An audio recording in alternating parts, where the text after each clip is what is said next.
Learn something new every day. All right, we are live, guys. So, hey, what's up, everybody? Usually people come in a couple minutes later, but hey, welcome to Sports Chat. I think this is episode number 12, Tyler. Is that correct? 11 to 12? Don't ask me. I haven't been keeping track. Okay, whatever. Don't give me that look, Jimmy. What the hell? Okay, so we have a very special guest today, Philly Jim. So say what's up, Philly, and Hey introduce guys. yourself. Hey guys, my name is Jim, and I'm glad to be on the show today. Talk about some sports and whatnot.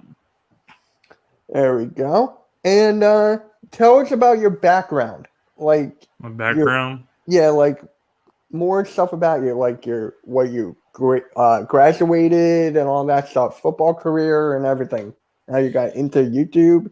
Okay. Well, I've been on YouTube for the past 4 or 5 years now. So ever since I started, I've just been doing videos about the Eagles. I went to Temple University. I graduated last year. So I got my degree in sport management.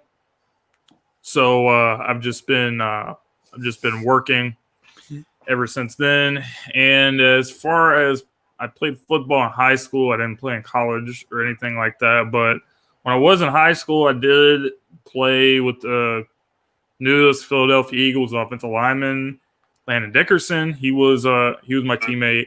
So as far as everything else, I'm just a regular person, just like all of you guys are. Nothing crazy.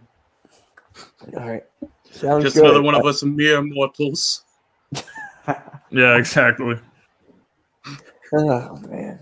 All right. So, do you have any funny stories or like anything Landon Dickerson was like on the field, or just tell us some Yeah. experiences you remember? Okay, well, I remember us playing a game, and we did win the game, but he got thrown out on the very first play of the game because Landon, not only did he play offensive line, he played defensive line, and he also played on special teams. So it was on special. This play happened on special teams. We won the toss, deferred. We were kicking the ball off. Ball carrier on the other team. He's sprinting down the sideline, and then Landon goes to make the tackle, and he literally like picks him up and he suplexes him like WWE type stuff, and he got ejected. He got ejected in the first play of the game. Yep, it was one of the funniest things I've ever seen. Wow. Jeez. So he was like your Michael Orr. Yeah, basically, like in The Blind Side, where it gets called for like excessive blocking. That's pretty much how he was. Yeah. Man. Yeah.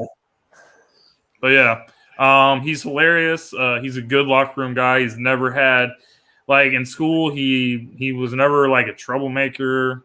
Like a lot of football players think they can get away with stuff. He wasn't like that. He stayed out of trouble. He was very funny. He's full of life. People love being around him.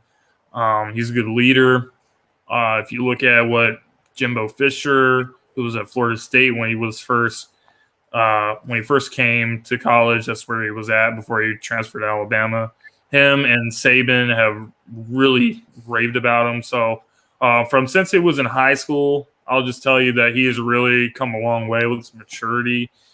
His leadership is way better. And I think he's coming to a great situation with, there's a lot of good guys on this offensive line that's been around the league that have been top tier at the position. Lane, Kelsey, Brandon Brooks, all these guys have done really well. And Jeff Stoutland is a perfect guy to coach him up and get him in the right direction. All right. Tyler, you got anything to add? Give me 1 second real quick. Try to do some stuff up to my computer as well while we're doing this show because I'm very unprofessional. But another question I do want to ask you about is So, you were talking about how he's a great teammate, a good guy in the locker room. Like, do you have any stories about how he could have been like a locker room leader to you guys in high school? Like how he, were giving speeches while you guys were down or anything like that? No, well, he wasn't really like a big rah-rah type of guy. He was kind of like, I don't know, he was kind of like a class clown. He was kind of like, he was very funny and he always made jokes and stuff. He wasn't like the rah-rah type of guy. His leadership was more so like by example. While he was like a class clown and he was very funny, when it came times to the game, when it came time to play, he was very locked in, and he would talk to the guys and say, hey, this is a very serious opponent that we have. A lot is on the line. Like, everyone needs to focus. So he was very good leading that offensive line group, and even some other guys on the team too. But he wasn't like a huge rah-rah like Brian Dawkins type of hype you up, get you ready to run through a wall type of guy. But when it came to say something, he would speak and people would listen to what he had to say. Okay. All right. And we actually have a question for you, Jim, from Big Play Slay here. How does Jim feel about a third-round pick, Milton Williams? This is a guy that I didn't know a lot about, but the Eagles are very good at developing defensive linemen, and this is a guy that they said that they see some good things in. And with Brandon Graham getting a little bit older, and with Derek Barnett, Derek Barnett was a first-round pick. Derek Barnett has not performed to the standards of a first-round pick. So we're bringing in more competition to try to push people like Barnett and other guys that we have in that defensive end room. So, I can't really be too upset about picking someone like Milton Williams. Okay. Yeah, I feel the exact same way. Yeah. So, Tyler, you got anything? Tyler? I got nothing right now. If I do, I'll be sure to ask it before we get to the end of the show. Gotcha. So, you know what? I feel like we should bring up, it's a hot topic in the rumor right now online, the Eagles Twitter. Let's talk about Jalen Hurts and this whole 31 ranked QB. And I want to give off my opinion first and just say I really don't care about this at all because they're only doing this for the clicks. I did not even make a video on it. Like, they had all these rookies ahead of them, didn't even touch a football in one day at NFL, and they're automatically better. That's the thing. I'm like, you know what? This is just BS. I'm not going to overreact. And Jalen Hurts is going to prove them wrong, like he said in the press conference. So, someone else take the floor. You want to go first, Jim, or you want me to go? I'll go ahead and give my thoughts. I did see the list, and like you said, Mitch, they had a lot of guys that's not even played in the league, and they put them ahead of Jalen Hurts. And I just feel like Jalen Hurts kind of reminds me of the same thing that you see happening with Lamar Jackson. Lamar gets constantly disrespected by people, even though he won a league MVP. Well, he can't throw the ball. He's a running back. People say all these stuff about him, but Lamar doesn't pay much attention to it. And he just goes out and does what he has to do. And the Ravens are always in the playoffs. So Jalen Hurts, the way he carries himself, the way he has a great work ethic, great leadership. If you look at Nick Saban, all the coaches that's been around him, they rave about him. He's always the first guy in the building, the last guy to leave. He leads by example. And the things that he doesn't do well right now, he will work on those things to get better at them, and that's how he'll make up for it. I'm going to agree mostly with you there, Jim. Since he was in college, people have already said that he's not as good as some of these other quarterbacks coming out of the college and how he's not going to be one of the best ones. And, obviously that's continued since he's been in the NFL. People keep doubting his ability and his skills. And, you can view through his comments and his tweets that, it's stuff like this that motivates him to get even better. He takes these kind of comments and he uses them as fuel to, try and improve his game, try and get better than he was before. And I think with all these comments that they're getting in this ranking, I think that's just going to add more fuel to the fire. And I think he's gonna prove a lot of people wrong this upcoming season. Definitely. In chat, tell me what you think about this whole list thing, because I think it's just BS, and I'm not going to go too much into it, like I said before. So, and let's come. You guys have your top 5 quarterbacks, right? Top 5 quarterback list. I mean, I ain't got nothing written down, but I can definitely think who my top 5 would be. So, Jim, why don't you start? Go from 5 to 1. Okay. Well, this is pretty interesting because some outside factors has affected my top 5 list. For example, normally I would have Deshaun Watson as one of my top 5 quarterbacks. Mm-hmm. But the reason why I don't is because of the stuff that is currently going on, that we don't know what the outcome is going to be. We don't know if he's even going to play. So that is why I have Josh Allen over him on my top 5 list. But from 1 to 5, Aaron Rodgers is going to have to be first for me. I mean, I know a lot of people have Mahomes over him. I know a lot of people have Brady over him. But my reasoning is we saw what he did last year. They drafted a quarterback in the first round. And while we saw the way how Carson Wentz reacted to Jalen Hurts being drafted, Aaron Rodgers did the opposite. And he showed that he's still the best in the league. And he won another league MVP. So I have him number 1. Then I have Mahomes. Then I have Brady. Then I have Russell Wilson and Josh Allen, and that rounds up my top 5. All right. Tyler, why don't you go? All right. Very respectful list there. All right. So for me, I'll start with my number 5. For my number 5, I have Josh Allen as well. The guy's definitely improved immensely over the past couple of years. He played great all the way through their playoff run. And I think if he keeps going, then he definitely can prove to be a giant force in the league. At number 4, I'm going to go Aaron Rodgers. The reason I have him at 4 is because there is one other guy I like more than Rodgers besides Brady and Mahomes. No disrespect at all to Aaron Rodgers. It's just, for me, it comes to how long he'll be able to keep up this pace. And, he's great when he needs to be, when he gets pissed off, but then there are some games where it kind of looks like the age might be catching up with him. Mm-hmm. But at number 3, I have Russell Wilson. Russell Wilson has just been so consistent for so long at this point. Great, improviser. He's great at throwing the ball deep and getting out of some sticky situations because of his O-line sometimes. But, the dude's just an absolute stud and great at trying to get plays extended with his feet alone.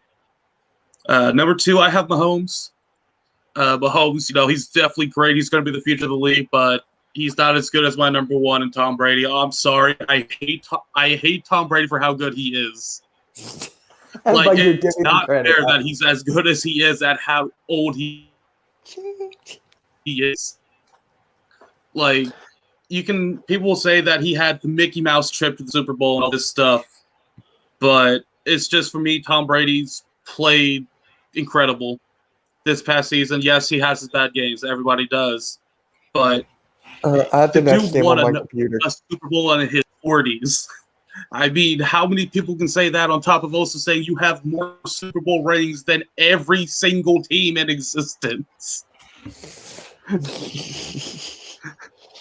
Good question. I can't ignore that.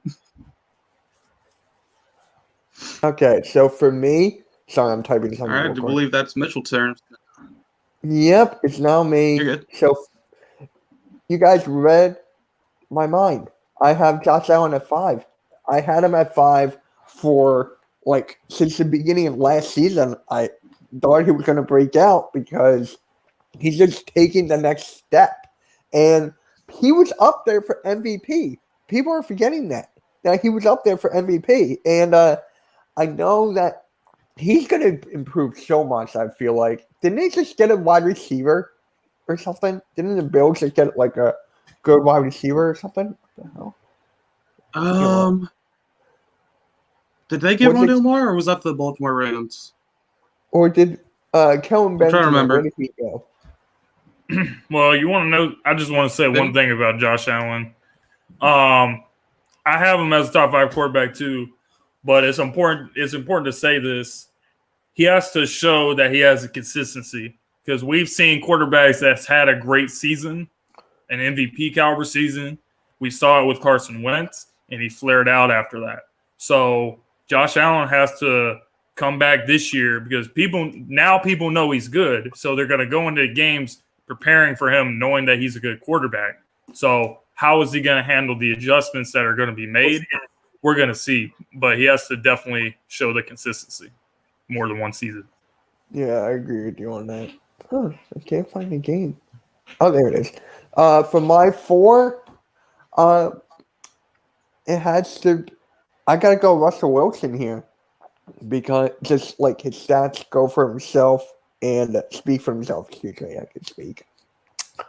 3 would have to be Rodgers, even though he did win MVP and he did bring his team to the NFC Championship game.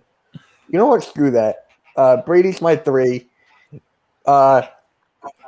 Brady's my 3. Rodgers my 2. Mahomes at 1. Because when Mahomes is doing, Said okay, that's fair enough. Yeah. Sorry, I was watching something here, and with what Mahomes is doing out there on that field, it's like you gotta respect it. He can bring your team back from like 30 points or something. He's just got that capability. He's a great quarterback. He is. He's got that arm strength. He's accurate. His speed and everything. It's just an eye test with him, not like the box score. So that's my top 5.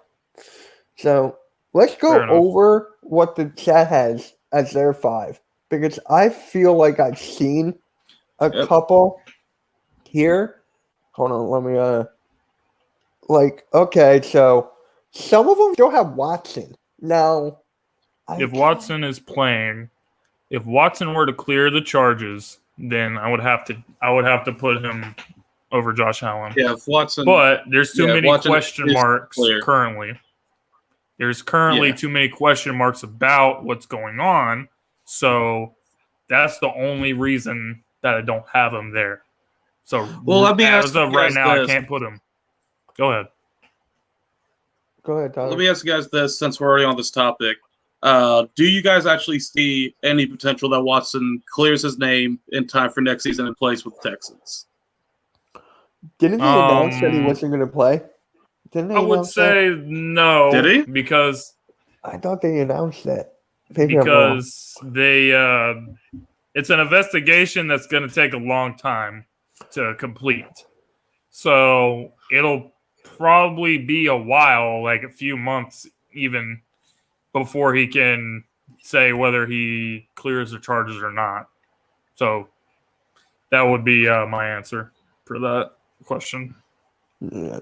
Because we all know what he can do in that field. And obviously, I love the way he plays, but it's just circumstances. For me, I had Josh Allen before Deshaun Watson anyways, honestly. Oh, really? Yeah, because of what Josh Allen did and what he took him to the AFC Championship game. How far did the Texans go? Did they go far? What was the year they lost a big ass lead to the Chiefs? Was that the AFC Championship or the second round? I don't 2019. remember. That was the AFC Championship, I believe. It was either the AFC Champion or second round. It's one of those two. I think it was the championship. It may have been a divisional round, actually. But anyway, I mean, even with a bad team, with a bad roster, Deshaun had 33 touchdowns last year.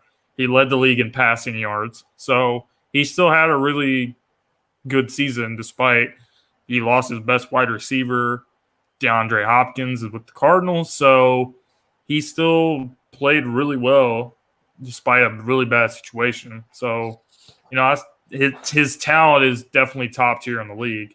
But the stuff that's going on, we just don't know.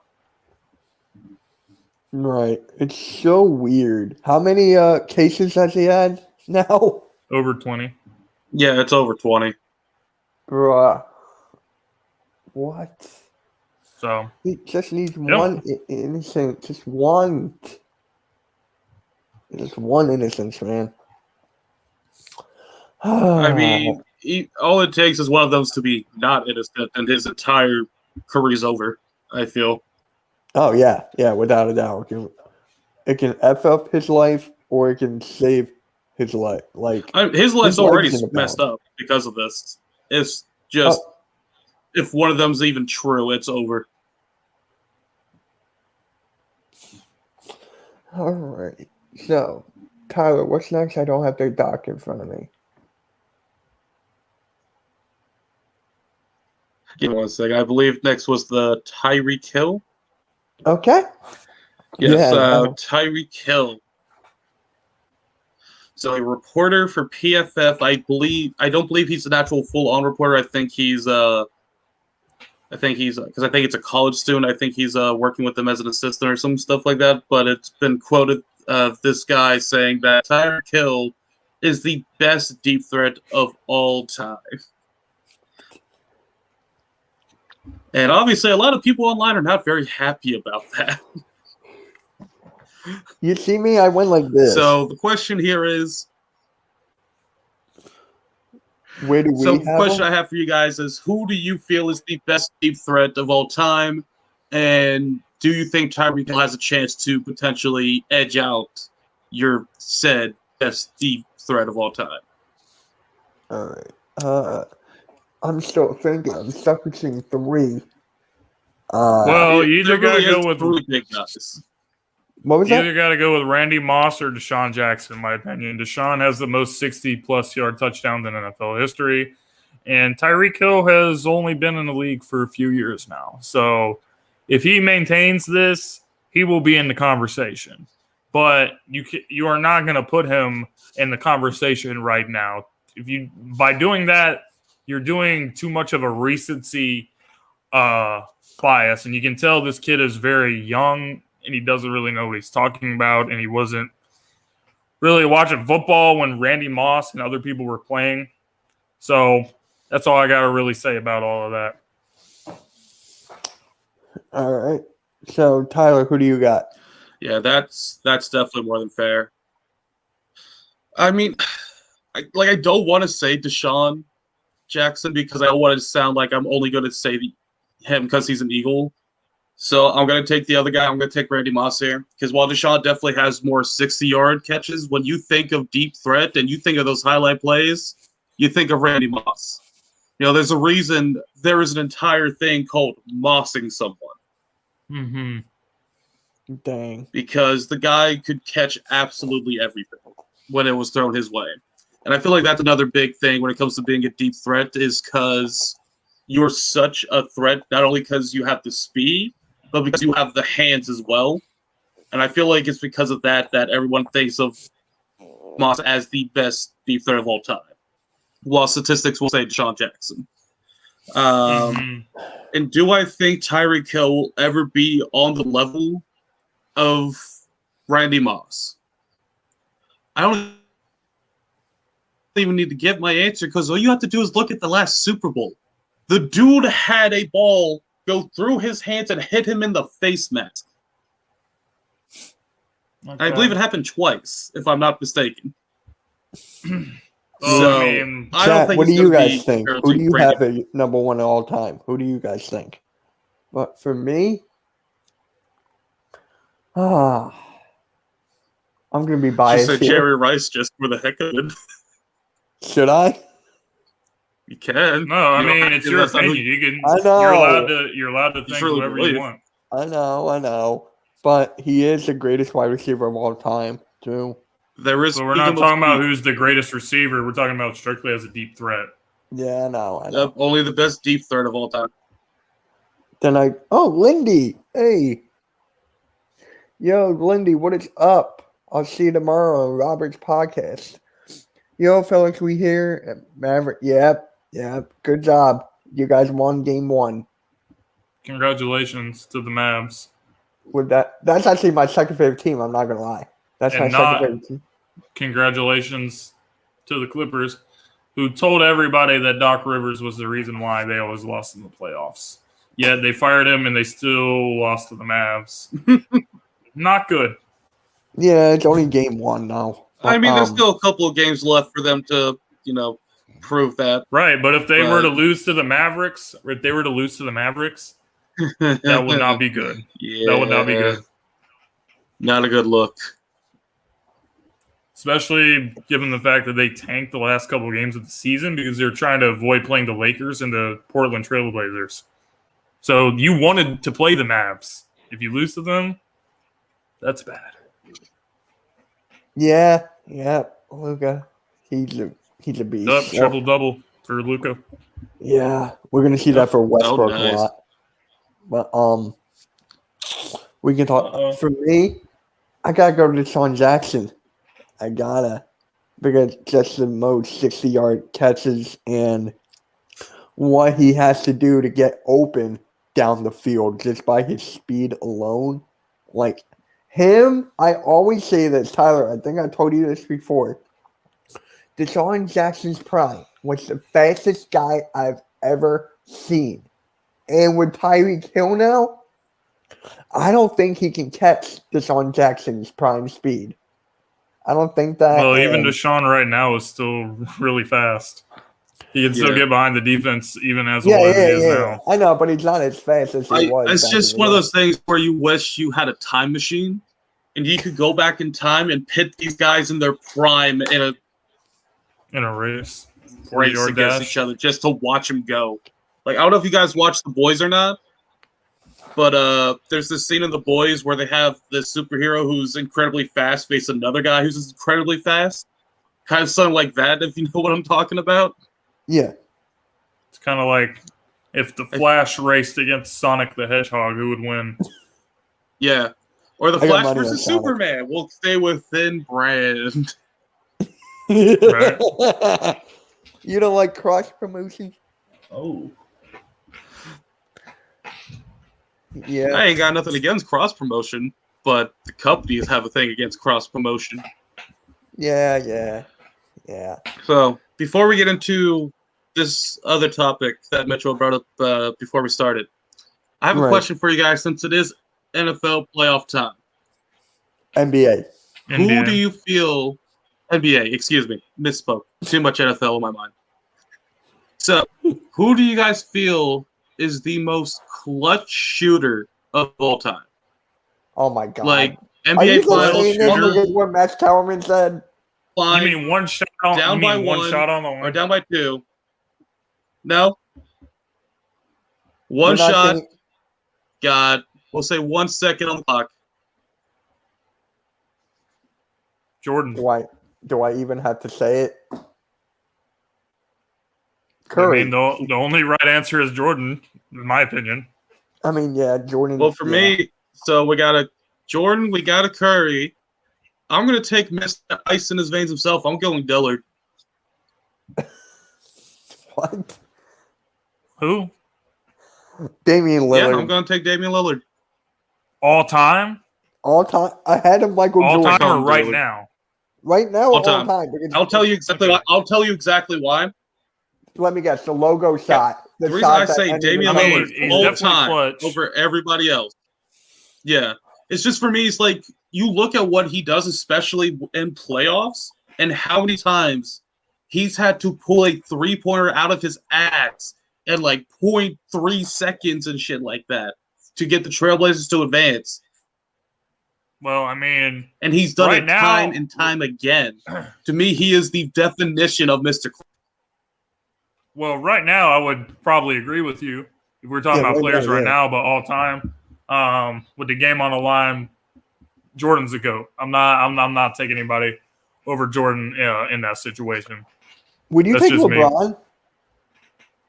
No, I would not either. but I'm not saying LeBron is not clutch because he is. He He showed is, he you. is. He showed you that he showed you in that Golden State game. Everyone says it's a lucky shot, but if Steph Curry made that shot, no one would be saying that. They would be saying Steph is clutch. But LeBron has shown over the years that he is clutch, that you can depend on him in the closing minutes of games. So that's all I got to say about that. But that's no disrespect to LeBron. But as far as all-time players, he's not more clutch than Michael Jordan. Yeah, I agree. But I'm just gonna name some people that could fit in that spot. I'm still picking Jordan, but I'm just naming other players. Okay. Kobe, Uh-huh. R.I.P. Hmm. Hold on. I had it on Lillard, I'll throw him there. Curry, I'll throw him in there. That's basically it. I know I had another guy, but I just can't think of it right now. Did you that's say Curry? 4. I said Curry, yeah. Okay. Why not Kyrie Irving?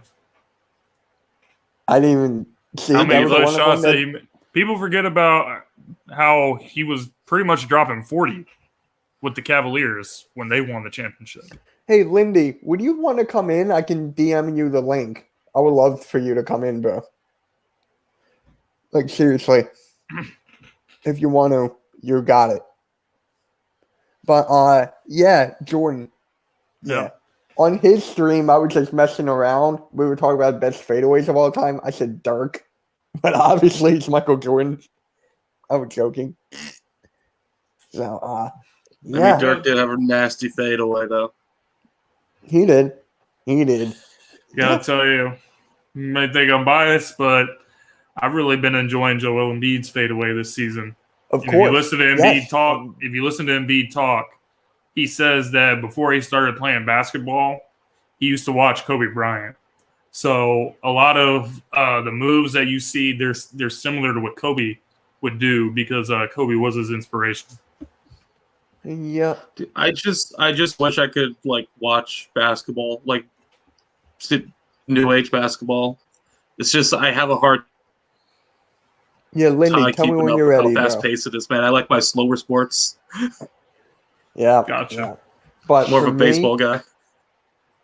don't even get me started. But so yeah, we talked about that. I want to talk about LeBron James here. Okay. Maybe we'll wait for Lindy. Yep. But I just want to bring it up now. If you guys did not know, LeBron got he violated COVID protocols. He went to promote his wine with Drake. Okay. And he violated, so he did not get his fine like Kyrie did for the sister's wedding or James Harden with the strip club. But yeah, and LeBron gets nothing. And I'm feeling like that is such favoritism. You got to stick by the rules. And now, can you imagine if LeBron, people are saying he should be suspended. So I'm not going down that route. But I'm just saying, can you imagine if he did get suspended in the playoffs for 2 weeks? Could you imagine that? The Lakers may not even That would make it past be- the Suns. Well, that would be a stupid reason to suspend someone for 2 weeks. I'm mean, just it's a little saying, bit it was like a overboard. talk on the internet, talk on ESPN, stuff like that. People are talking about it. Well, the problem is, no matter what LeBron James does, people are always going to hate on him, no matter what. It's what people have been doing for years. Well, he leads bad teams to the NBA Finals. Oh, well, he has a losing record in the finals. Well, that's not indicative of his performance. That's indicative of he's gone up against great competition. He's gone up against the San Antonio Spurs. He's gone up against the Golden State Warriors when they were a 73-win team that added Kevin Durant. So it doesn't matter what LeBron's doing. No matter what he does, people are going to hate on him. That's why people are bringing up the new Space Jam movie. Oh, well, the first one's always going to be better because Michael Jordan was in the first one. Michael Jordan's always going to be better than LeBron. So no matter what he does, if he's promoting his wine, Hey, if Lindy, he's I making DM'd it movies, to you on Twitter. So if you can, people- click on it. If you can't, people Yeah, are it's always fine. going to be disrespectful, and we're going to hate on them. So that's my takeaway from it. okay. Okay, I respect that. I really do. But Tyler, what do you think about all this with the COVID and him not getting fined? So for one, I'm a little surprised that they're still like doing a bubble. Especially with how They're many not really states doing are a starting bubble, to open though. up more and more. But if you're doing this, if you're having like strict COVID protocols like this, I kind of feels like they're still doing a bubble. So if they're not having a bubble-esque kind of theme, I'm wondering why they still need. They're still requiring players to not go out. Because to me, that kind of doesn't make much sense if you're not trying to enforce like a strict bubble-esque kind of code. And then I'll even touch on the point of Jim when it comes to people saying that he sucks and he's not the go and all this other stuff. He's completely right. The guy, yes, he has a losing record, but how many times has he been to the finals compared to Jordan? Because Jordan has a 100% win rate in the finals, but LeBron's also been there more times than Jordan. Not to mention, he had to carry an entire Cavaliers team on his back and had to solo beat one of the most stacked Warriors teams of all time. He had to single-handedly beat 3 superstars by himself. Mm-hmm. He might have to Or do was it it 4? again. It was 3 or 4. I'm not even saying that LeBron is. I'm not even saying LeBron is the greatest of all time. Like I'm But not trying to people say that still either, but People they still need to have put to respect on his name. people still have to respect him because you have to think about how many times in the past decade it's like every single year's in the finals, and every year for the past decade, teams are building their team specifically to beat LeBron James. So to me, that just speaks to his greatness as a player. Mm-hmm. So, Yeah. since we're on topic of GOATs, let's ask who are your Oh, boy. GOATs right now? Who are your greatest of all Of every time? sport, No, just of basketball, football. I'm gonna get roasted for my answer. Michael Go for Jordan. Okay, that's yours. Tyler, do you want me to go? Now, Mitchell, I hate the fact that you're doing this to me because I already told you who mine is. I forget. I'm sorry. And we're gonna fight this battle to the end of my days. And I'm What gonna is it? get crucified for saying that it's not Jordan. I'm Mine's gonna not say Jordan the most either. unlikeliest players. I'm gonna say the most unlikeliest player we'll ever hear. I'm gonna say Allen Iverson. Oh wow, Explain. the GOAT. The greatest I'll of explain all why. time. To me, it's Not Allen Iverson. just the Not Sixers. just because he's a 76er for my GOAT. Yes. Yes. I What's your understand the reasoning? question, and I'm sticking with this answer, and I'm going to explain why. Go for it. Okay, let me explain. So, let's look at, Jordan. We'll look at, so a lot of these other guys, they're big, they're muscular, they're able to, slam on everyone else, And then look at what AI has managed to do.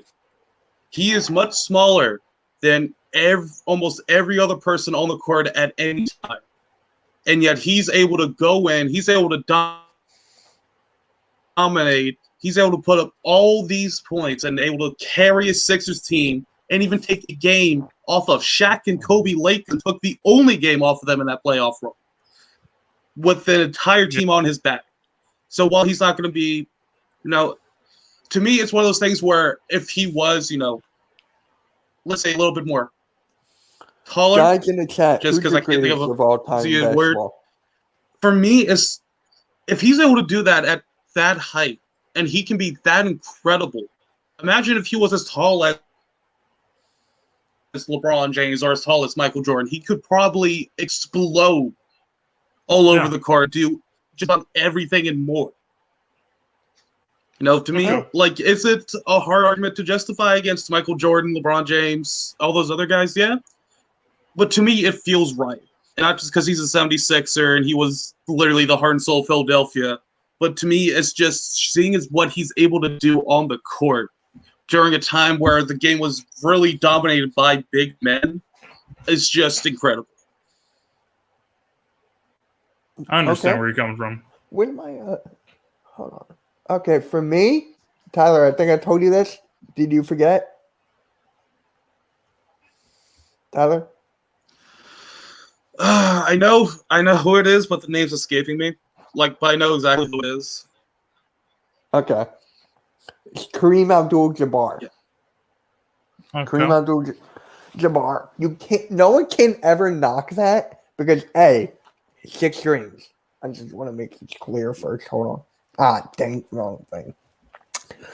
All-time leading scorer. I just want to pull up his stats real quick. Hold on. God, man, I'm thirsty. Where the hell? All right, here we go. All right. So, he won Rookie of the Year. He won Most Valuable Player in 70, 71, 73, 75, 76, 79, and 1985. So that's 8 MVPs. He won how many championships? 6, I believe. Maybe I'm wrong here. Come on, where the hell? You got to keep on scrolling down, don't you? God, I hate Fact that. checking himself. Huh? Fact checking himself. I like it. Yeah, Hall of Fame. He's already in Hall of Fame. That's like. I'd be more surprised if he wasn't already in the Hall of Fame. yeah, we could talk about that another time. But come on, it's like blocks per game. Like we're not. I just want to see how many points he got. Over 33,000 points. What are you trying to find? I'm just trying to find something. Hold on. It was just about the finals. He won 6, I believe. I think he tied MJ, and he's got a couple of finals MVPs in there, and he has the most unstoppable shot of all time. Yes, Kareem here he is. Abdul-Jabbar has 6 wins or Yes, 6. sir. Here we go. Yeah, Lindy. I am here. There it is. How's it going, man? Congrats on the win today. Lindsay, I like I the know. tweet you like, by the way. What's that? Very straightforward. I'm The very, tweet you like. I'm very excited. Was it fucking I'm very Mavs are excited. going to win the series? Do you think they're going to win? No, I like the tweet you liked was something along the lines of Mavs are winning this series, fuck the Clippers or some shit like that. Well, the Clippers are always the most overrated team for a long time now, even before they had Kawhi and Paul George. When they had Blake Griffin and Chris Paul, they didn't make it to the conference finals not once. Okay, it's a losing franchise. So if the Mavs were to beat them, first of all, I wouldn't be surprised. Second of all, if it happened, that would be a bad look for them. Not because the Mavs are not good, but because they were so fixated on they would rather play the Mavs than the Portland Trailblazers or the Lakers.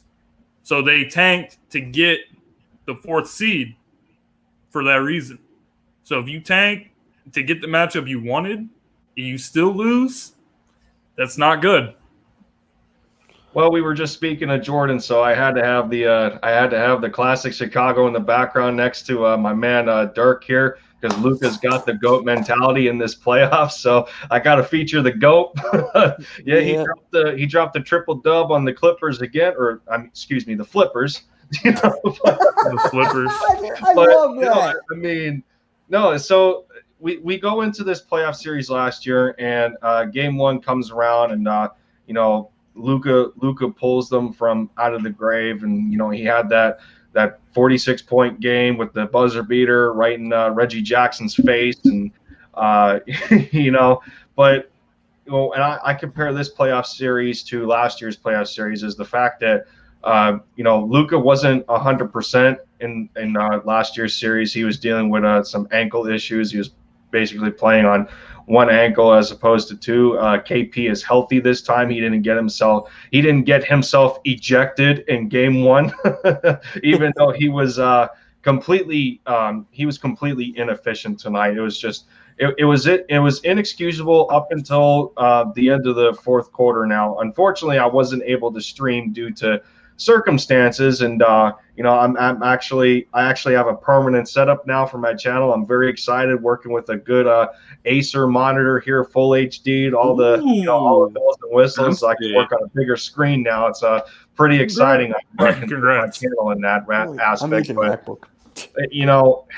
This is gonna, and I look at the box score and how game one finished, and the biggest problem I'm dealing with here is that Luka needs to play this good the entire series for the Mavericks to have a chance. And that's not the situation that you want when it comes to your basketball team. Yeah. Well, from what I saw until like the last couple plays of the game, Porzingis was pretty much playing like shit.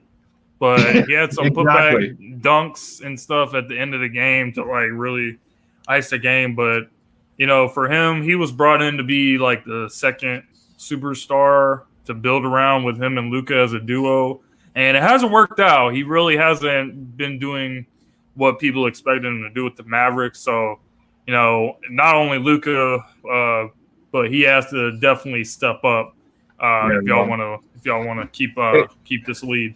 It's a shame how inconsistent Porzingis is, and going into the fourth quarter, I actually tweeted on one of the Mavericks tweets. They posted something about at that point Hardaway Jr. and Luka combined for 46 points, and I'm like, well, the other guy there, the second fiddle to Luka should be Porzingis, but I called him KP as in knees of plastic. He had 8 points in 28 minutes. It's just unacceptable. Like, dude, what are you doing? And I understand that he scored 6 of his 14 points in the fourth quarter when it actually mattered, to help ice the game and to keep and prevent the Clippers from coming back into it, but when you're given starter caliber minutes in that regard, and you go at one point 2 of 11 from the field when you're a 7'3" power forward / center, that like, just use your size to your advantage. Stop playing like you're an oversized point guard or shooting guard. It's ridiculous at this point, and I don't know. Sometimes I don't know if Rick Carlisle understands how to use them.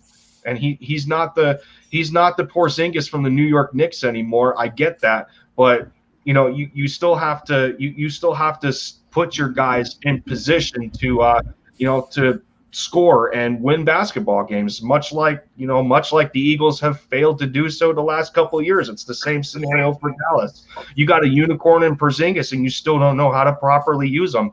Plus, outside the fact of him taking too many threes, and much the same for Luka, but Luka has to in those situations because he doesn't have a consistent scorer behind him, that he can lean on. And thank God Hardaway Jr. has been that guy as of late, or we would be in trouble. Mm-hmm. Mm-hmm. So yeah, absolutely agree, man. Everything you said. Yeah. So I just want to bring this up, Lindy. I wanted to ask you this for a while now. I didn't actually hear your thoughts about this. So we were talking about Jalen Hurts earlier in the 31st spot. What are your thoughts about the whole thing?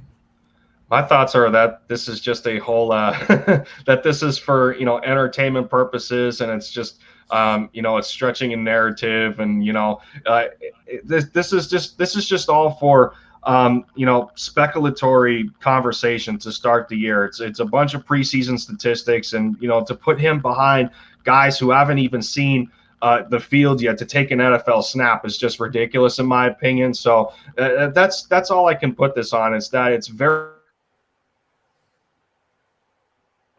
Hello? No. Oh, no. Lindy. Oh. Oh, no, we lost Lindy. Oh, no. He just got in, bro. Maybe his laptop died or something. He was using a new monitor, I thought.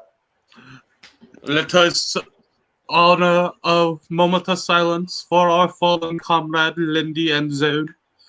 We barely knew him so. Okay. He was a Okay. gentle soul Oh my who god. cared a lot about the Mavs. Well, we have a score update. Celtics lead the Nets 21-16 He also really hates them. after the first quarter. Yeah, no, I'm watching it again on my screen here. So I want to talk to you guys about a surprise cut. Would there be any player that would be a surprise cut to you, and why? Derek Is this on Barnett hasn't basketball? performed as a first round pick. They brought in a bunch of guys on the defensive line in the draft. Josh Sweat has also outperformed him. Even last season, he outperformed him. So if Barnett does not show that he can get it done, then What's up, he's Braden? done. He's done. That's what I think. Yeah. My surprise cut, Tyler, I told you this. Are you shaking your head at me? No, I was shaking What's your my hand surprise at poor cut? Lindy. Tell us your surprise cut. Greg Ward. Greg Ward over the other receivers on the team, like JJ Arcega-Whiteside. Well, would JJ really be a surprise cut, though? No, but why would we get rid of Greg Ward? It would That's my make more point. sense to. That's why he will be a surprise cut to me. Because if he, for me, Who do you see outperforming Greg Ward beyond our top couple of receivers? The only person I think could even remotely close to outperform Ward would be Fulgham, and that's if we get like that 1 month of Fulgham madness. yeah, Lindy, Fulgham if madness. you ever come back, just yeah, you're always welcome. I'll put your link in the description after this, Lindy. All right. Yeah, Greg Ward, because for me, he will be my super. I don't want him to get cut. What I for mean me, by that or is just wanna that continue. he's. Oh, great.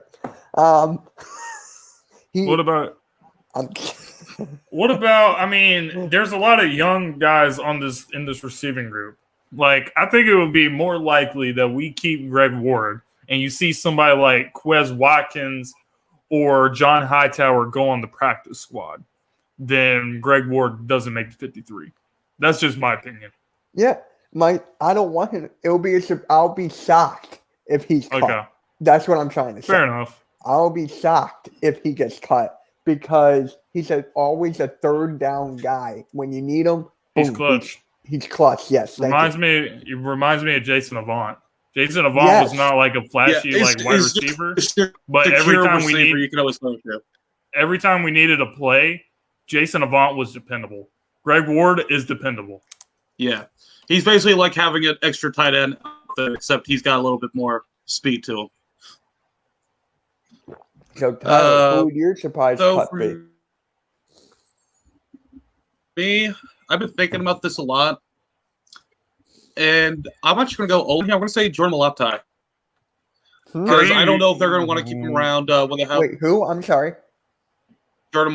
Is that how do you say Malatai? Jordan Mailata? Is that no. what you said? Yeah, Jordan Malata. Malata? Yeah. Okay. Again, not someone I think would is necessarily going to be cut. I'd be surprised though. But with how much O-line depth they have, and they might want to try and get rid of some cap. Again, highly doubt it, but definitely would be a surprise for me, especially with how well he played last season. Yeah. Now, if we're talking about someone I actually think would get cut, for me, that would be pardon me. Long day at work. For someone that could actually be cut, and it would be surprised to me, it's going to be Zach Ertz. It's not I thought really a you didn't surprise, wanna- but you want to know It's what? not going to be a surprise cut. It's way, way, way more likely that we would get rid of Andre Dillard than get rid of Mailata, in my opinion. Because Welcome Malata's back. going to probably be I your don't know if they starting can left afford to get tackle rid of going Dillard. into next year. Dillard's in the 30 years, isn't he? Oh, there we go. Hey, Lindy, we got everything Lindy back. okay? There we He go. is, but he hasn't played. It's okay. I And almost Malata Lindy, you has must be played, giving him a and heart he's- attack for a second. And he's played very well. Twice in the so- same Yeah, that's day? why. That's why I don't want us to get rid of him. Not trying to say that at all. It's one of those things where I don't know if somehow he get lost in the death, and that's the only reason I think it would even be a possibility he'd be a surprise cut. But I really highly doubt it. So, Lindy, Yeah, I don't see how he can get lost in the depth. I mean, he's a starter. Starters don't get lost in the depth. Not at all. So, Lindy, we were talking about who would your surprise cut be? Like, who would you be shocked that will be cut come June 1st? I don't know if they would be, but I guess more so along the lines of fan favorites. It's possible that Boston Scott gets cut. It's a good one. Boston Scott. I don't know if Jordan Howard is going to remain on the roster with the competitive edge that Kerryon Johnson could bring. I know Kerryon doesn't necessarily have the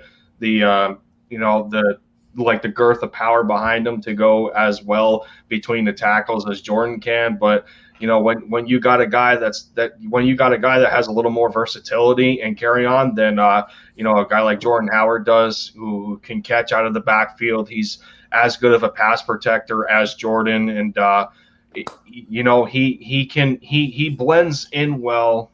He blends in a little better from a skill set perspective, and so I mean, I don't know. I would say Jordan Howard and Boston Scott for now, and then I would have to take a bit of a deeper look on the defensive side of the ball to determine those. All right, fair enough. Yeah. Running back room is crowded. Oh my! Every room is crowded. Like the running backs, wide receivers, the defensive line, that's crowded now. Every single position just has so much to it. There's really no position that we don't have like a fair amount of people at it, except maybe quarterback. I mean, it just really bugs me that the cornerback hasn't really been. I mean, I guess it really has been issue. Like we got Josiah Scott, we got Zach McPherson, but I don't think we still have that certified number 2. I still feel like we don't. We definitely don't, and we should definitely address it. Steven Nelson and Richard Sherman are free agents, so why not sign them for a year and see what happens? Trade Ertz, clear up to $8 million, get Jordan Hicks back from the Cardinals, use the $8 million to sign Steven Nelson. Problem solved. That's what I would do. Could you really get a value for Ertz? Well, they draft. I feel like they're gonna what would he have to get? The Cardinals are get trading Hicks from Cardinals because we're gonna have to give up a lot more than Ertz. No, I disagree with that. His value is not as high. They took a linebacker in the first round, so they're looking. Don't have a tight end. They're looking to get rid of him. I understand that. It's just for me. I feel like fair of a trade as you can get. Value a lot with some of his more recent comments. Especially when you lose a lot of leverage when you have your player coming out and saying that he's not going to be attending any practices until his situation is resolved. That's going to make it harder for Howie to get the value he wants out of him when the Cardinals know he doesn't even want to be there. It's kind of like during. It's the same for the Cardinals. The trade deadline with the Sixers when they were going after, I forget the guy's name off the top of my head. But who? Kyle Lowry. Now, did Hicks actually say that he wants to be traded out, or was it that the Cardinals said that they were allowing him to seek out trades? The Cardinals are giving him permission. It's mutual. Okay. What I've heard is that Cardinals are giving him permission, and they're still on his side. So if they don't see the right deal for him, they're not going to let it go. You have to imagine that he's going to seek one anyway since they drafted Zaven Collins. Yeah. Exactly what I see happening. But unless their depth is bad, then I don't know, because he just got a pretty good bag from Arizona, but I'm not sure on that. Okay. It's a tough situation. It really is. Because we could have traded Ertz at his highest peak, I felt like. We could have got something for him. Instead, we waited, and then now we're stuck. Yeah. It's a very awkward position to be in.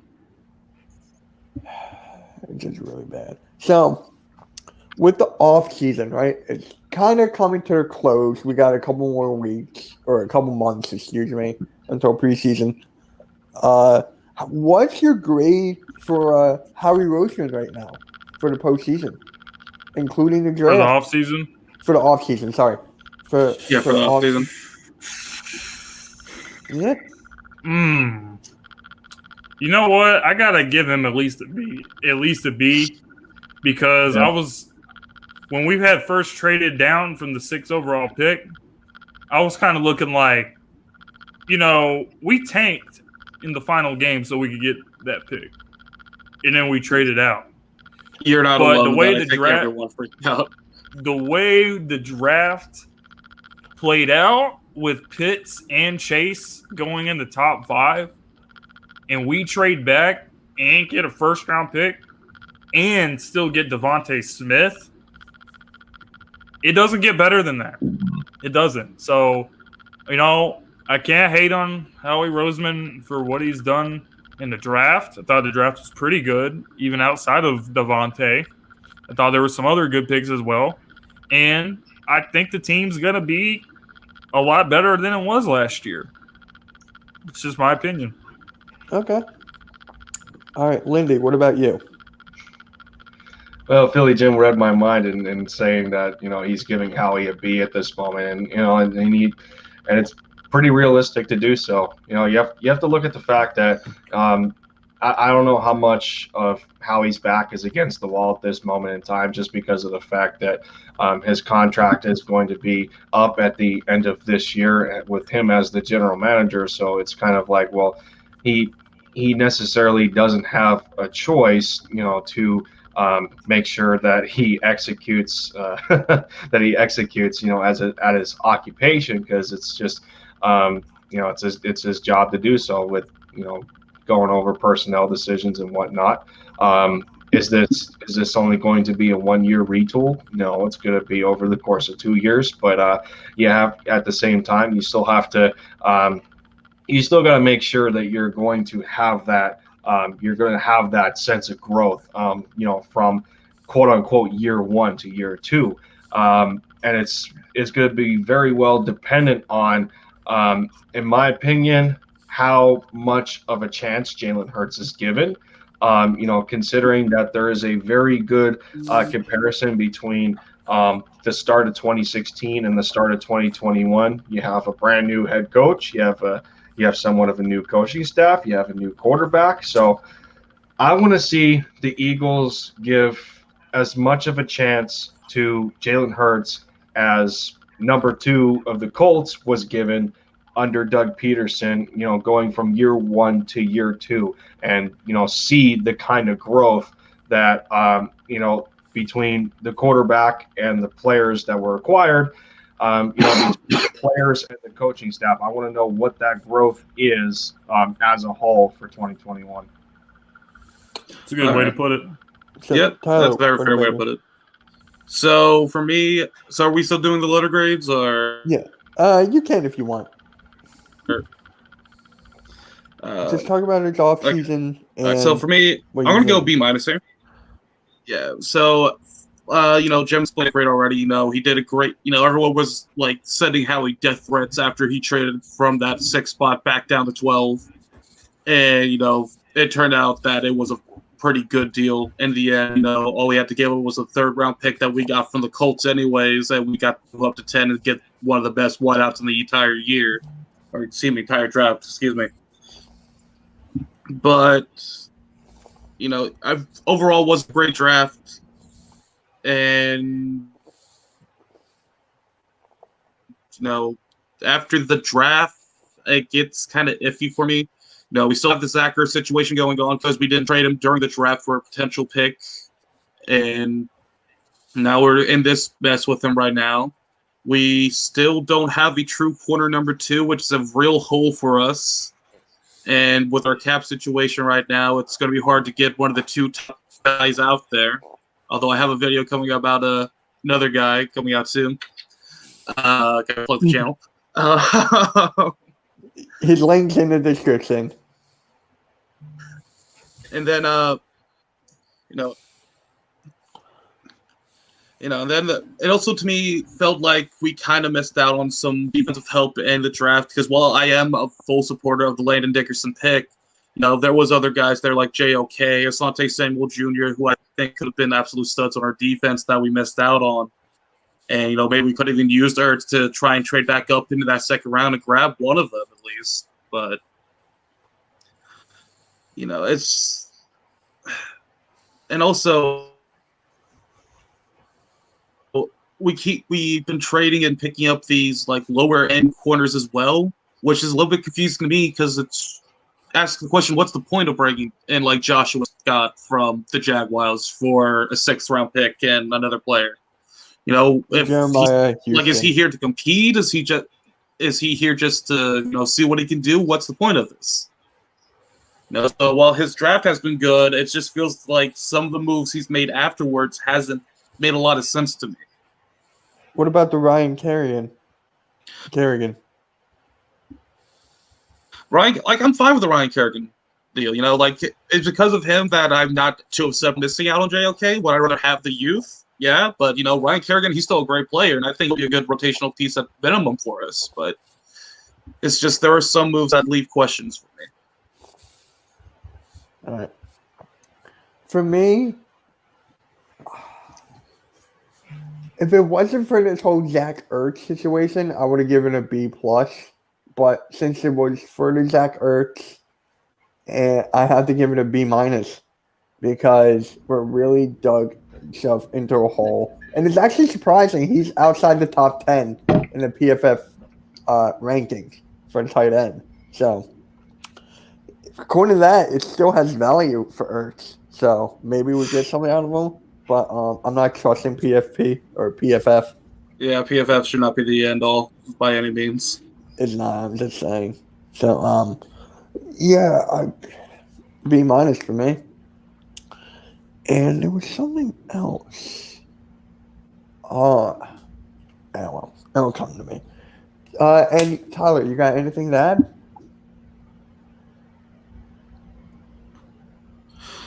What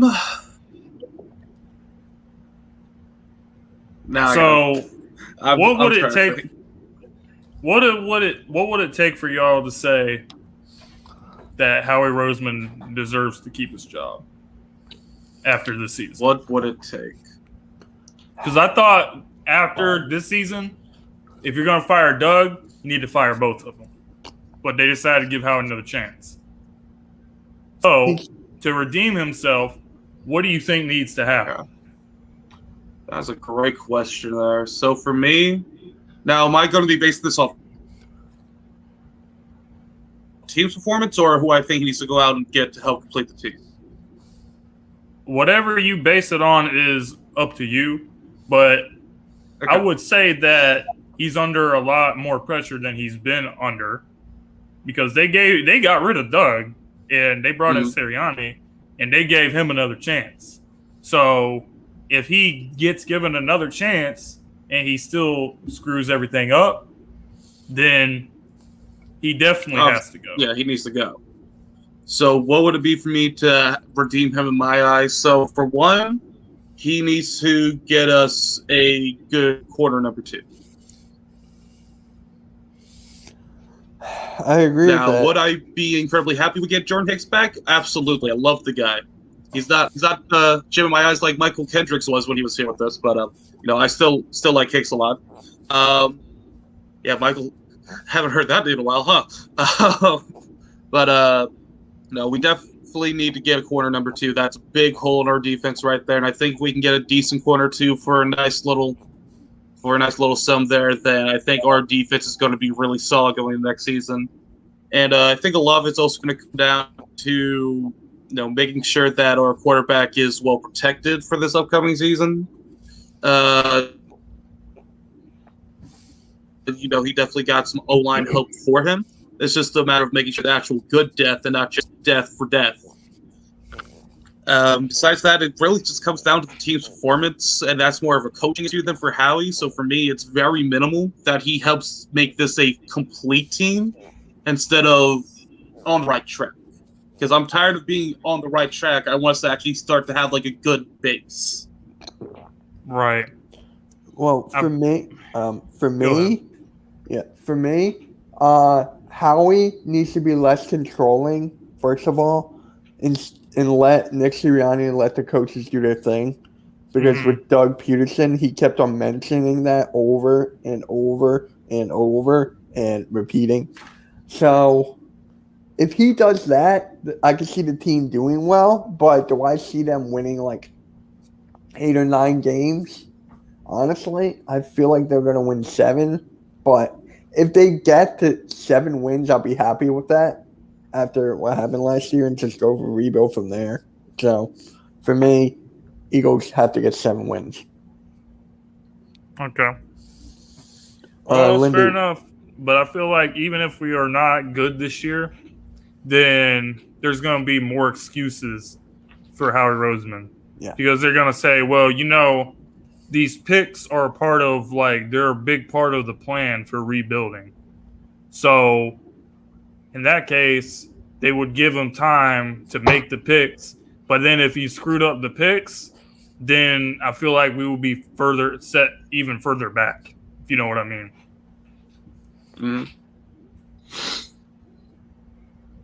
I think it just comes down to more of a means of, how he's sticking to one sense of direction and, not falling back into,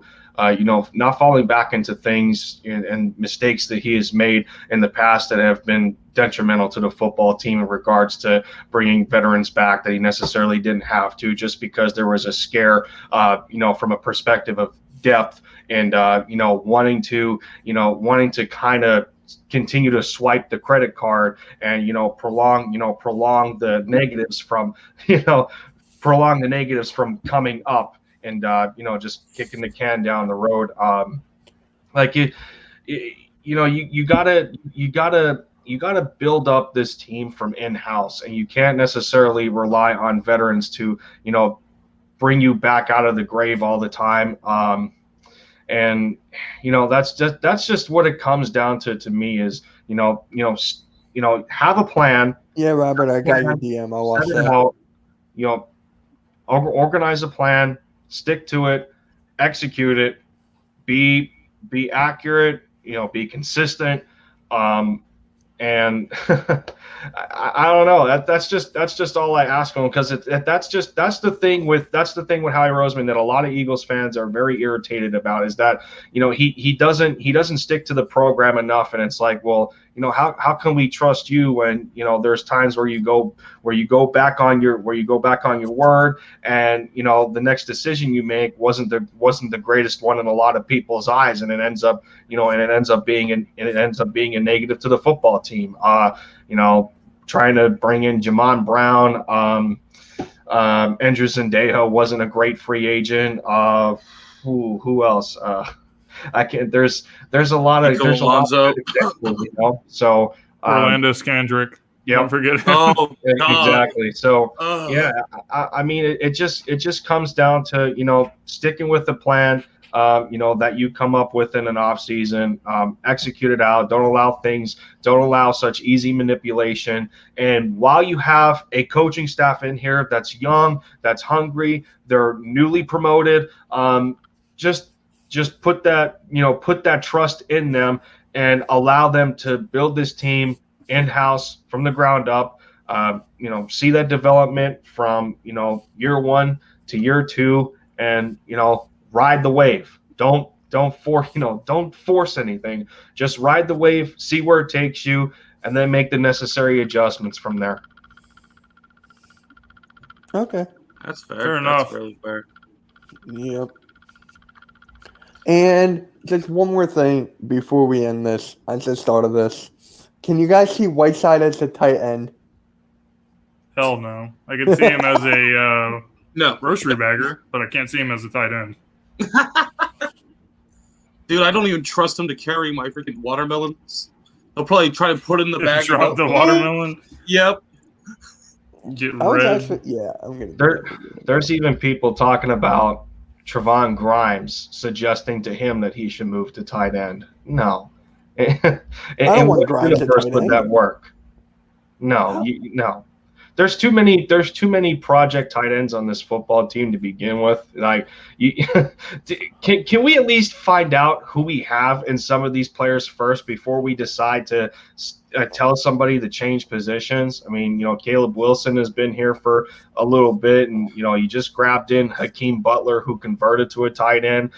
You got that guy Tyree Jackson from Buffalo, quarterback converted tight end. Jason Kroom, and I mean you bring in Jack Stoll. So I don't know, man. None of these guys are looking like tight end 2 material to me either. Yeah. But at the same time, it's me contradicting myself and saying that can we find out who we have in some of these guys? But I would not be opposed to bringing a guy like Richard Rodgers back. I think having stability behind Dallas Goedert, knowing that it's most likely Zach Ertz is not going to be here, that would be kind of an important signing. Considering that I like Rodgers. He was, I mean, he was pretty dependable when even games that Dallas Goedert didn't show up because he was he was the premier tight end. He was the number 1 when Ertz wasn't on the field, and Dallas was having trouble getting off of situations where he was double covered. That's another thing. That's another thing I worry about if Zach Ertz is still on this football team is. Dallas Goedert's going into a contract year. We have, we have to know if he's capable of doing some of the same things that Zach Ertz was able to accomplish. And one of those is getting better at your route running, beating coverage at the line of scrimmage, just being, knowing where you have to be for your quarterback, in order to receive a pass. So that's how it should go for me. Yeah, it's for me like just watching him run his routes, and it just most of the time looks like he's just standing there on the field to the point where I'm like, he might as well just be a defender at this point. He literally just might as well just be standing there on the field trying to make sure the other team can't get the ball at this point, man.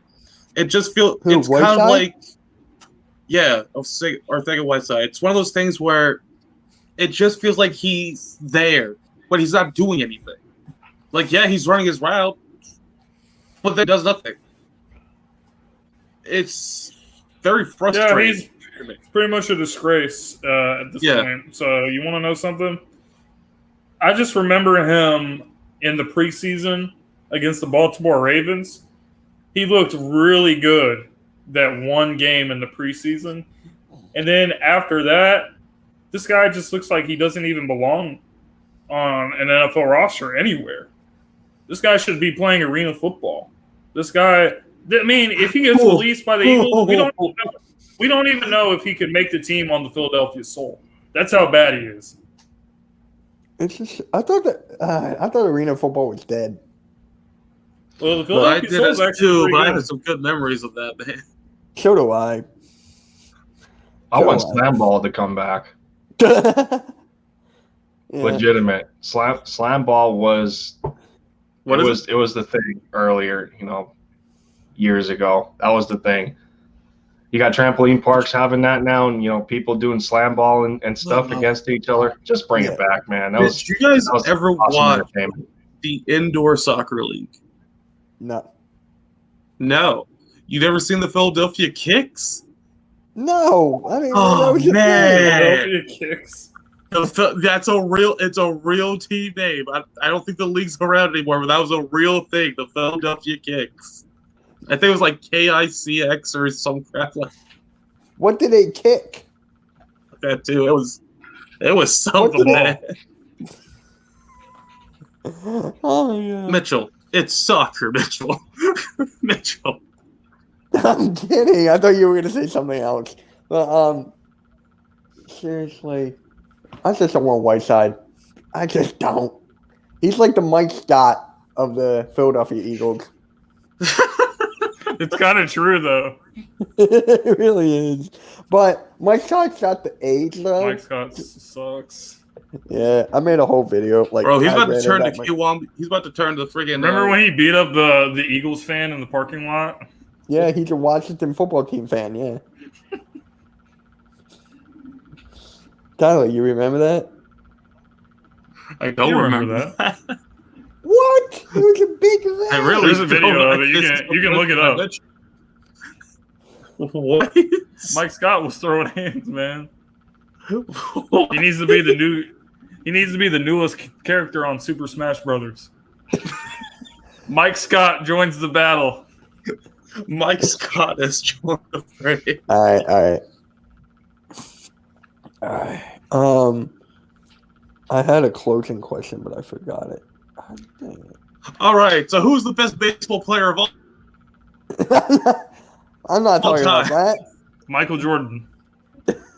Barry Bonds. Bro, it's Tim Tebow, dude. Pete Rose. Yeah. Oh! I remember it. Tyler, thank you. What do you guys think about Tim Tebow as a tight end for Jacksonville? Oh Thank no. you. One of have his I teammates done? on the Jets said that they tried him out as a tight end and he sucked. Yeah. I believe that. I believe it. So I think I they mean- screwed up, bro. Do you know how many players in the league has been playing tight end and are more qualified to get signed? And Tebow's been out of the league for like 8 years. And it's like, all right, here you go, buddy. I'm honestly I convinced. don't like that. Tyler, what was that? I'm honestly convinced at this point that it's a publicity stunt to get tickets. That's He the always only has thing I that. think of. No, he already has the highest sale. In Exactly. jerseys? It's Yes. literally a publicity stunt to get people to come to Jacksonville games. I'm completely convinced that's the entire reason he's even like on the team at all.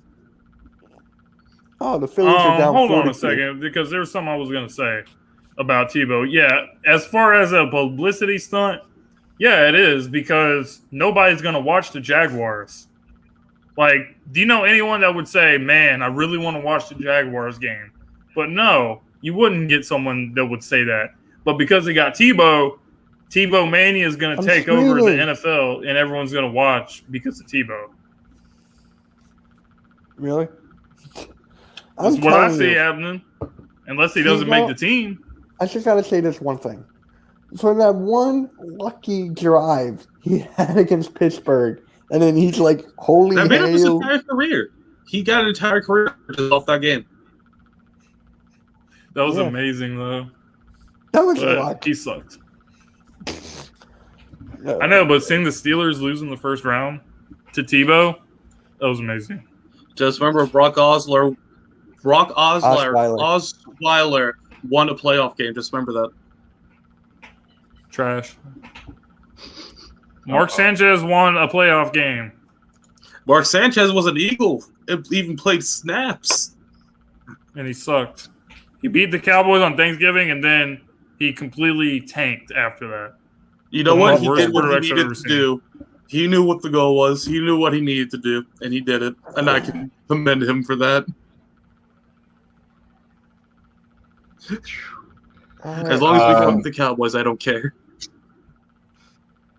Nets Okay. are currently losing to the Celtics at halftime. Yeah, I know. Throw that out. I think they're coasting, bro. Like, they look like they don't give a shit. Yeah, But you can't do that in the playoffs. That's why I don't Durant- see the Nets as a threat, bro. I think the Sixers are going to the finals. Durant is carrying them right now, but he's still shooting poorly from the floor. 5 of 15, 0 of 4 from 3. Kyrie's got a goose egg from 3. Harden's got a goose egg from 3. Yo, Greg, what is up? What is up, guy? Another Philly Sixer content creator. What is up? He made 5 videos in one day yesterday. Okay, what do you guys think is more likely to happen? The Celtics beat the Nets or the Grizzlies beat the Jazz? Most likely? Which one's Celtics more beating likely the to Nets. happen? Celtics being the Grizzlies Nets more likely. You really think so? Without I think Jalen so. Brown? Really? I That's don't bold. know. If the I was Jazz, the I was no, gonna if say the Nets Grizzlies. lose, I was The going to say Grizzlies are- I feel like this is going to be one of those things where the Nets are going to overlook their opponent, and that's what's going to cost them. That's literally why. That's the only reason why. the Nets, Well, if they here's- lose, It's one of those If things they where they're so lose- confident in themselves that they lose because of their own volition. it doesn't matter if they here's the- lose in the first, second round, or the Eastern Conference Finals. If they lose, to me, they're going to be the biggest failed super team attempt of all time. Oh yeah. Well, Even- I wouldn't go that far because you got to remember the Who would Eagles be a had bigger failed the attempt? dream team. What dream team? Yep, Greg's Oh, right. do you not remember the dream team? No, I'm talking about for the NBA. I'm not talking about the Eagles with Vince Young and Nnamdi and all of them. Okay. I thought you said all time. I thought you were No, talking I about meant all super sports. That's teams my as bad. far as like super teams as far as like Yeah, in the an NBA NBA with all these yeah. superstars teaming Yeah. up. If Greg they lose, really hates Utah Jazz. So well, So wait so a do minute. I. no, I mean he does. The problem I have with the Utah Jazz and their fan base is they've been basically crying ever since Ben Simmons won the Rookie of the Year. I feel like And I'm if- the literal version if- of insert If he wins, never watched basketball. if he wins Defensive Player of the Year over Rudy Gobert, they're gonna have a meltdown again, and they're never gonna like stop complaining about it over individual award. Yeah, no, I would like to see Ben win Defensive Player of the Year, and I would like to see Joel win MVP. But do I really care if they do or don't? No, because I would rather win a title, and I think they would rather win a title than win individual awards. yeah, I gotta agree with Greg here in the comments. Yeah, he said the Grizzlies are more likely to win. See, here's the thing. I don't trust Mike Conley to be that guy while Donovan Mitchell is absent. You know, like he was the biggest impact player for the Utah Jazz outside of Rudy Gobert. I don't trust Mike Conley to get the job done. So, I mean, the Grizzlies are hot right now. John Morant is playing like he wants it. And, that the Grizzlies could be that one team to go against a, formidable opponent and to just punch them in the mouth. Then, when you talk about the Celtics and Nets matchup, it's going to come down to how well the Nets play defense because, let's be real. The Clippers deal with the same issue because Luka gets whatever he wants from them. I'm just putting it out there, Clippers or Flippers, excuse me. But, so, yeah, I don't know. But the other thing with Boston that I'm worried with is I don't know. I don't know if I see Jaylen Brown coming back, but he's out. For Boston, for Boston to ride that coattail of Jason Tatum and how he dropped a 50 bomb. Well, who was it? I forget the game where I think it was. I can't remember. I can't remember who Tatum dropped a 50 bomb on, but The Wizards. That's right, because Westbrook disappeared. That's right. Yeah. So I mean, for Tatum to be playing as good as he is right now, and this is a Boston Celtics team that has been in the playoffs 3 of the last 4 years. So they got the pedigree behind them, and then you come across an offensive juggernaut in a Brooklyn Nets team to where it's just going to come down to how well they play. Tyler, look at your phone. So I would think the Grizzlies are more likely to upset the Jazz than the Celtics would be beating the Brooklyn Nets, because we got to remember this is a home game for Brooklyn right now, and they have one of the best home records in the NBA. They're 28-8 at home, so it's just gonna come down to how well they play down the stretch, and if Durant, Kyrie, and Harden get their chemistry back, since they haven't been on the floor with each other consistently, then that's when they're going to be that's when they're going to be a problem. Yeah, All like right, Greg fair enough. said, like what Greg said here, and then we're probably going to call it. Utah doesn't have a superstar in the late fourth quarter. Spider's good, but it's not elite. The Jazz will win in 5, but they screwed out the rest of the series because they will never have the best guy in the series. Yeah, Donovan Mitchell's not on the floor. That's the biggest. That could be their Achilles heel right now is not having their superstar. It's absolutely correct, Greg. Yep. Yeah, hit it on the head. You have no idea what this guy Greg's been through with Utah fans because he's been trashing them and all the fans have been coming at him. Like, you have no idea what this guy's been going through for Jeez. that. Yeah. So I want to thank both of you guys for coming on. It's been fun. And Lindy, a surprise guest, apparently. I'm always. He gave me the Yeah, invite. Lindy. I He gave did. me the invite. I did. Yeah. And we'll definitely have you on again. I'll see you tomorrow on Robert's. Yeah. I'm on 2 podcasts, so. Already, I already connected to Philly Gym, so we gotta get something going at some point in time. As far as definitely for the hit me up Philadelphia on Eagles. Twitter. Yeah. Yeah, please do because both of you guys are great. Appreciate it. Yeah, see you, Greg. I'll see you guys. I'll talk to you all later. See y'all later, Take care, man.